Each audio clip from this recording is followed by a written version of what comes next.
Hi మిత్రులారా. ఈరోజు మనం ఒక భలే కథ విందామా? అవును, చాలా అద్భుతమైన కథ. ఎవరిదో తెలుసా? మన తెలివైన తెనాలి రామకృష్ణుడి కథ.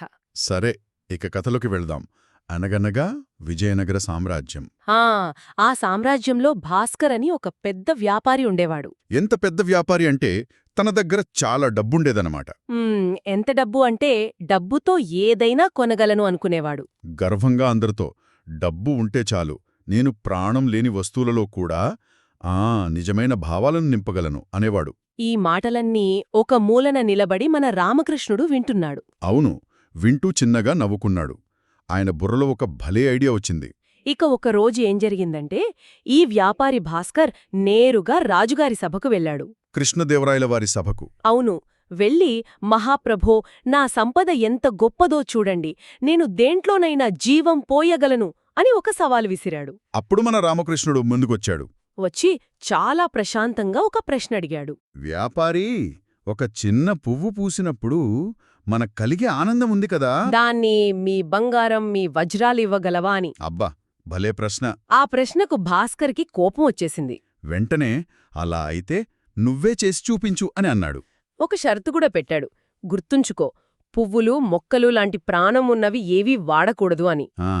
నువ్వొక జీవమున్న కళాఖండాన్ని సృష్టించాలి అని ఎదురు సవాలు చేశాడనమాట. దానికి రామకృష్ణుడు నవ్వుతూ సరేనన్నాడు. ఇక చూడాలి, వ్యాపారి భాస్కర్ తన డబ్బునంత ఖర్చు పెట్టాడు.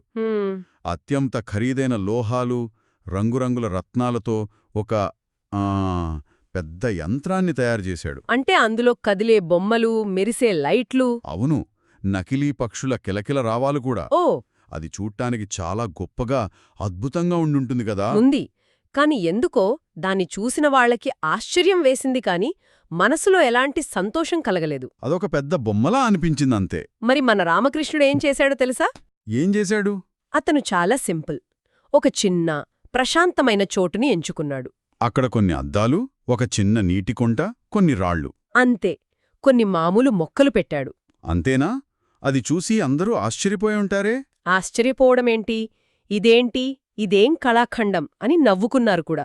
చివరికి పోటీరోజు రానే వచ్చింది. ముందుగా భాస్కర్ తన పెద్ద యంత్రాన్ని అందరికీ చూపించాడు. దాని సైజు చూసి, ఆ టెక్నాలజీ చూసి అందరూ వావ్ అన్నారు. నిజమే అన్నారు.